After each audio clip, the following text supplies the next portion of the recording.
Rome rises along the banks of the Tiber River, roughly 20,000 steps from the sea. The river flows gently through this landscape, while the surrounding hills provide natural defenses, easy to fortify, easy to command.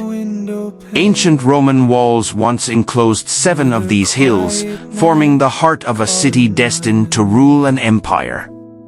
Rome was traditionally founded in 753 BC, on the Capitoline Hill, the most sacred of them all. At its summit stood numerous holy structures, foremost among them the Temple of Jupiter, dedicated to the king of the Roman gods. The northern, heavily fortified side of the hill was known as the Arx. Here rose the Temple of Juno Moneta, where Rome minted its coins from precious metals, giving us the very word money. At the base of the Capitoline stood the Tabularium, a massive archive that stored official records, laws, and public correspondence. Below the Capitoline and the neighboring Palatine Hill lay the Roman Forum, the beating heart of the city. Long before it became a civic center, this valley was occupied by a stagnant lake. It was drained through an immense underground sewer, the Cloaca Maxima, which redirected the water into the Tiber. What emerged was the most crowded and vibrant space in Rome, visited daily by citizens from every walk of life and surrounded by sacred and public buildings. Among them stood the Basilica Aemilia, and opposite it, the Basilica Julia, together the largest structures in the Forum. In ancient Rome, basilicas were not churches, but multipurpose public halls where business transactions took place and courts of law were held. Centuries later, Christians adopted the basilical design for worship. Eventually, the term came to describe major churches, both architecturally and religiously, a meaning it still holds today. Beside the Basilica Aemilia, in the area known as the Comitium, stood the Curia, where the Roman Senate convened. The Senate was composed of 600 elite citizens who, before the age of Julius Caesar, wielded the greatest authority in the Roman Republic. Nearby rose the rostra, a raised platform from which orators addressed the people. Its name came from the iron prows, rostra, of captured enemy ships that decorated its front. From here, legendary speakers such as Cicero delivered speeches that shaped Roman history. Among Rome's temples, the smallest and oldest was the Temple of Janus. It possessed 2 great doors, opened in times of war and closed only when peace reigned across the entire empire. From the age of Romulus until the reign of Augustus, these doors were closed just twice. Augustus closed them a 3rd time, 700 years later, after defeating Mark Antony at the Battle of Actium.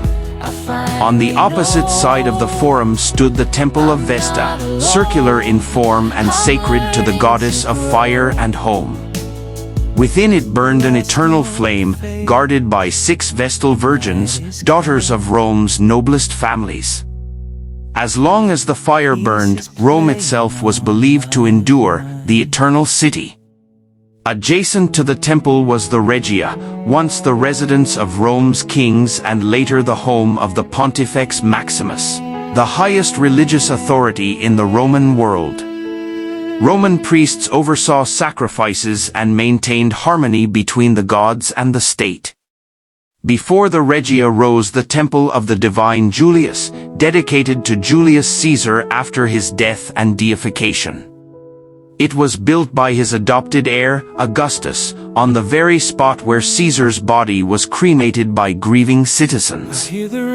Flanking the Basilica Julia stood 2 grand temples, to the right, beneath the Capitoline, the Temple of Saturn, and to the left, the Temple of Castor and Pollux. The Temple of Saturn served as Rome's treasury, safeguarding public funds. Destroyed by fire, it was later rebuilt. The Temple of Castor and Pollux honored the divine twins, sons of Jupiter, whom Romans invoked for victory in battle. Between the temple of Castor and Pollux and the temple of the divine Julius once stood a marble arch erected by the Senate and people of Rome to celebrate Augustus's triumph at Actium. Before the tabularium rose the Temple of Concord, built to commemorate the reconciliation between Rome's two great social orders, the patricians and the plebeians, after generations of conflict. Nearby stood the city prison, whose dark underground chamber was known as the Tullianum.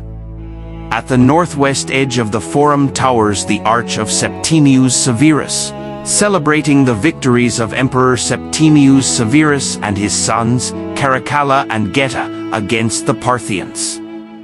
Near the Temple of Saturn once stood the Miliarium Aureum, erected by Augustus.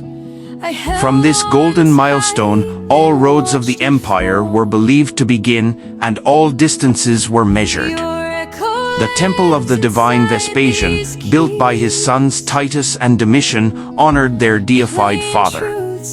Beside it were the porticos of the 12 gods, each housing a golden statue. So how do we know what this extraordinary place once looked like, when today only ruins remain? The surviving foundations reveal the scale of the buildings. A few structures have endured almost intact.